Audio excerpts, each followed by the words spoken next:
안녕하세요. 예루살렘과 그 지도자들에 대한 심판을 예언합니다. 오늘 본문은 스바냐 3장 1절에서 8절입니다. 1절 반역과 오염과 압제의 성아 재앙이 내게 있을 것이다. 개역으로는 화 있을진저로 시작합니다. 유다를 가운데 두고 서쪽, 동쪽, 남쪽, 북쪽에 위치한 주변 나라들에게 심판을 선언했던 선지자가 드디어 중심에 있는 유다와 예루살렘을 겨냥합니다. 열방의 심판 선언은 최종 목표인 주의 백성에 대한 심판의 전주곡입니다. 열방에 대한 심판 선언을 통해 유다가 회개할 것을 원하신 것입니다. 압달락에서 니느웨 성의 심판을 다룬 데 이어 여기서 성이라고 예루살렘 성을 언급하는 것은 예루살렘 성도 열방과 같이 심판 아래에 있음을 뜻합니다. 예루살렘이 여호와께 범한 세 가지 유형의 범죄를 고발합니다. 반역과 오염과 압제입니다. 2절에서 4절에 걸쳐 상세히 설명합니다. 2절, 그 성은 누구의 목소리도 듣지 않았고 어떤 권고도 받아들이지 않았다. 여호와를 신뢰하지 않았고 하나님께 가까이 가지도 않았다. 반역의 죄에 대해 네 가지 항목으로 지적하고 있습니다. 하나님의 말씀을 듣지 않았고 예언자들의 어떤 교훈도 받아들이지 않았으며 자신들의 안전과 평안을 위해 여호와를 의뢰하지 않고 인간적인 힘과 외세의 힘과 우상을 의지했습니다. 하나님께 가까이 가는 것은 하나님을 하나님으로 인정하는 것인데 그들은 하나님을 찾지도 않고 구하지도 않았습니다. 3절, 그 성의 관료들은 으르렁거리는 사자들 같고 재판관들은 저녁 무렵의 늑대들 같아 아침까지 아무것도 남기지 않는다. 압제의 죄에 대해 정치적 지도자들이 저지른 악행을 고발합니다. 포악한 짐승 이미지를 사용해 정치 지도자들의 이기적인 탐식을 보여줍니다. 으르렁거리는 사자들같이 먹잇감을 찾아 어슬렁거리다 힘없는 사냥감을 찾자마자 달려들어 잔인하게 먹어치웁니다. 저녁 무렵에 늑대들이 사냥한 고기를 뼈까지 하나도 남기지 않고 먹어치우듯 재판관들은 권력을 가지고 어려운 사람들의 재산을 착취했습니다. 4절, 예언자들은 분별력이 없고 믿을 수 없는 사람들이다. 제사장들은 성소를 더럽히고 율법을 어겼다.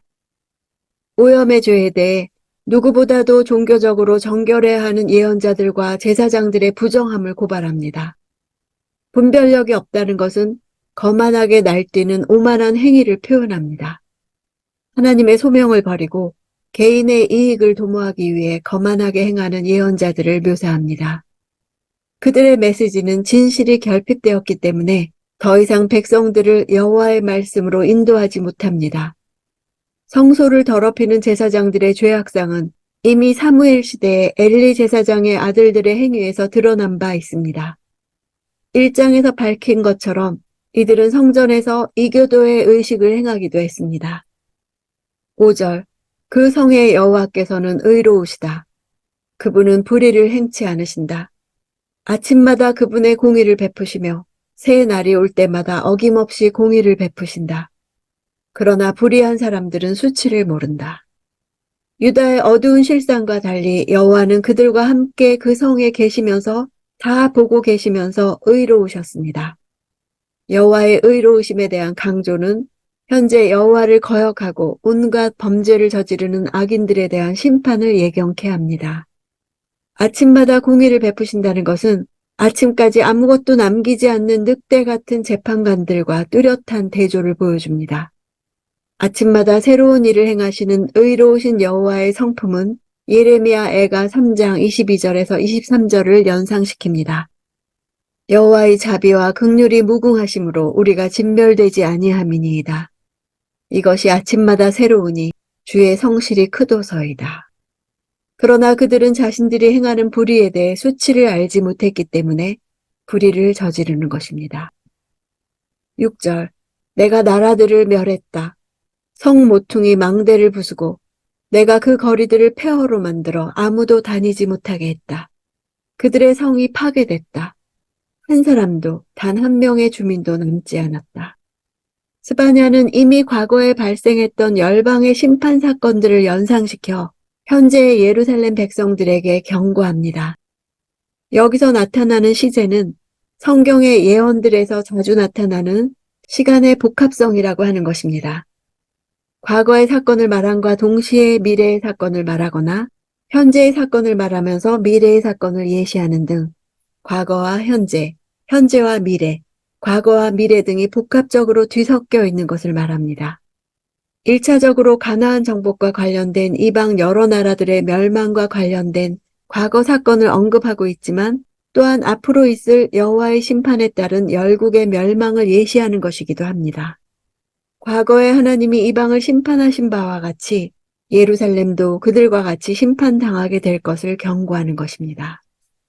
7절 적어도 너는 나를 경외할 것이고 내 가르침을 받아들일 것이다. 그러면 내가 그들을 징벌한다 해도 그들이 있는 곳을 멸하지는 않을 것이다 라고 생각했었다. 그러나 그들은 새벽같이 일어나 하는 집마다 타락을 일삼았다. 하나님은 열방의 심판을 보고 예루살렘이 돌아올 것이라고 기대했으나 그들은 더 많은 악을 행했습니다. 예루살렘에 대한 심판이 불가피한 이유로서 여호와의 권면의 말씀을 들었음에도 불구하고 그들이 악행을 지속했음을 밝힙니다. 새벽같이 일어나라는 것은 부지런히라는 뜻입니다. 여호와께서는 그들에게 부지런히 말씀하시고 긍휼을 베풀려고 하셨지만 그럼에도 그들은 하나님의 뜻과는 반대로 부지런히 악을 행하기에 여념이 없었던 것입니다. 8절 여호와께서 하신 말씀이다. 그러므로 내가 증인으로 일어나는 날까지 너희는 나를 기다리라. 내가 저 백성들을 불러 모으고 그 왕국들을 모아 그들 위에 내 분노와 내 모든 진노를 쏟아붓기로 작정했다. 내 질투의 불이 온 땅을 다 태울 것이다. 원문대로 직역하면 그러므로 너희는 나를 기다리라. 증인으로서 내가 일어나는 그날을 기다리라 입니다. 그날은 바로 하나님의 교훈을 저버리고 악을 행하는 예루살렘을 심판하는 날입니다. 너희가 누구인지는 몇 가지 견해가 있으나 심판의 날에도 살아남은 남은 자들이라고 봅니다. 이들은 하나님이 증인으로 일어나 말씀하신 대로 예루살렘을 심판하는 것을 보게 될 것입니다. 하나님은 예루살렘을 향해 너는 나를 두려워할 것이다. 너는 교훈을 받을 것이다. 내가 예루살렘에 내렸던 모든 형벌의 중요성을 놓치지 않을 것이다. 하나님은 그들이 돌아오기를 기대했고 다른 나라의 심판을 통해서 그들도 심판의 대상이 될 수 있음을 가르쳤습니다. 그럼에도 불구하고 그들은 하나님의 교훈을 받아들이지 않았으므로 이제 하나님은 심판할 수밖에 없음을 선포합니다. 그 선포 안에는 하나님의 진정한 마음이 담겨 있습니다. 그들 위에 내 분노와 내 모든 진노를 쏟아붓기로 작정했다. 내 질투의 불이 온 땅을 다 태울 것이다. 진노의 불은 바로 질투의 불이었던 것입니다. 질투는 마땅히 받아야 할 사랑을 받지 못할 때 주장하시는 권리입니다. 우리를 향한 하나님의 열정입니다. 심판하기 싫기 때문에 질투하십니다.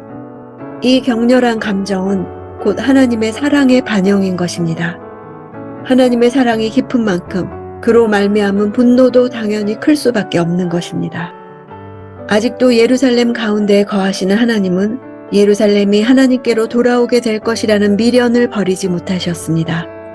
나의 종말 같은 날에도 하나님은 내가 회개하고 하나님께 돌이키기를 기다리시는 것입니다.